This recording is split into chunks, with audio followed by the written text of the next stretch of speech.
الرحیم نحمده نصلی الله رسول الکریم. ګرانو پتمنو باعزتو هیوادوالو خویندو ورونو په افغانستان کې دننه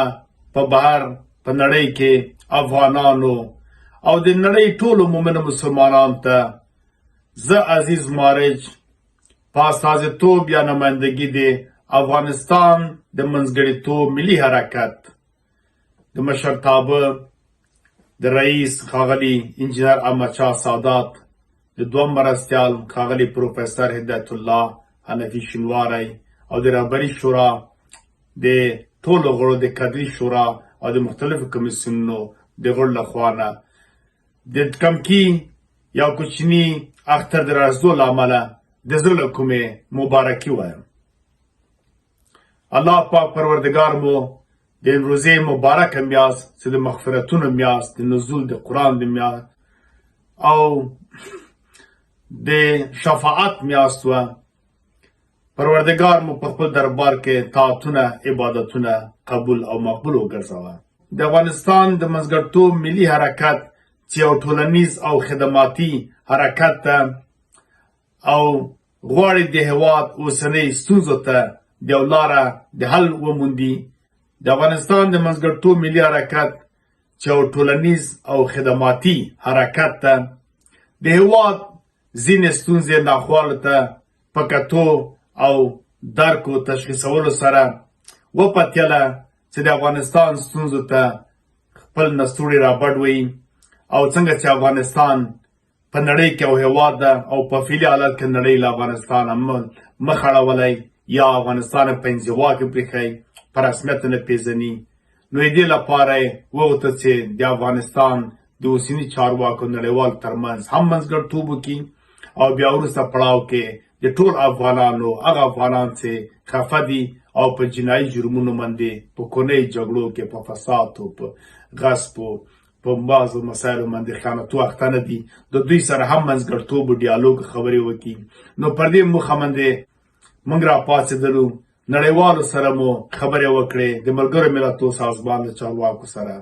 له اړوند څانګې چې افغانستان سره اړیکې لري او په دې برخه کار کوي، د اروپایي اتحادیې له افغانستان څانګې سره د وزارت خارجه د مختلفو هیوادو د امریکا د وزارت خارجه سره د همدا ډول د بریتانیا د چارواکو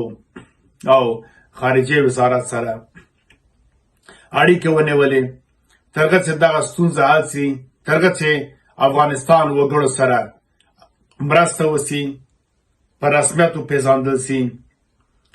او همداسې فشارونه یا محدودیتونه چې وضع سوي دي یا پیسې او شتمنۍ بندې سوي دي په دې هکله هم خبرې وکړې. په مقابل لوري کې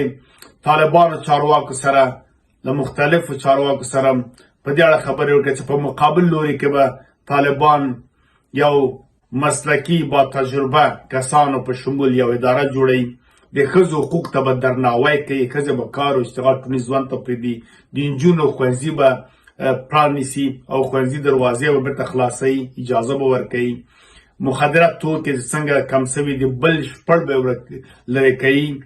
او نړۍ ته به ډاډ ورکوي، ترهګرو ډلو ته به اجازه نه ورکوي، ترهګر به په بشپړه توګه له افغانستانه محوه کوي او نړیوال ته به په دې څانګه کې ډاډ ورکوي.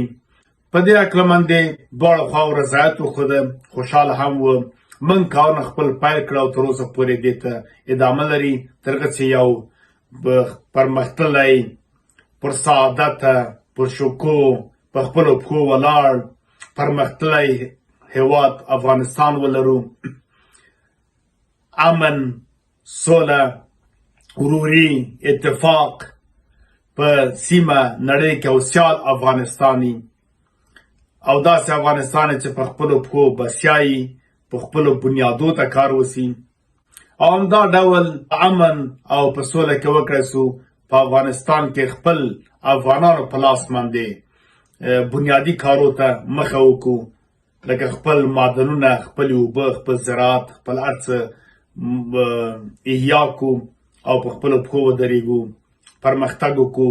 د ډېرو وارداتو په ځای صادرات باید موږ ولرو، په سیمه کې یو ترانزیت هېواد اوسو او له هر ډول فرصتونه ګټه پورته کړو. د بیران د منځګړیتوب ملي حرکت په دې څانګه کې خپل کار او فعالیتونو ته دوام ورکړی او دوام ورکوي او انشاءالله په راتلونکي کې به هغه ناخوالې ستونزې په افغانستان کې دي دا به حل کېږي. د جګړې لمن به نور ټولېږي. د جنګ و جګړې نه افغانان ډېر ستړي سوي دي، نور د جګړو حوصله هم نه لري او نور د نیابتي جګړو ډګر به افغانستان نه وي او افغانستان به نورو ته قرباني نه ورکوي. د یو پرمختللي شګوفا پر سعادت، پر امن او د سولې افغانستان په هیله یو ځل بیا ګرانو هیوادوالو، مومنو مسلمانو، د نړۍ مسلمانانو ته د افغانستان د منځګړیتوب ملي حرکت په استازیتوب تاسو د کمکي اختر راتلو له امله مبارکي وایم. هیله ده چې د اختر شپې ورځې په خوشحالۍ، سرلوړۍ، سوله، ورورۍ په سولې فضا کې تېرې کړئ. ومن الله توفیق.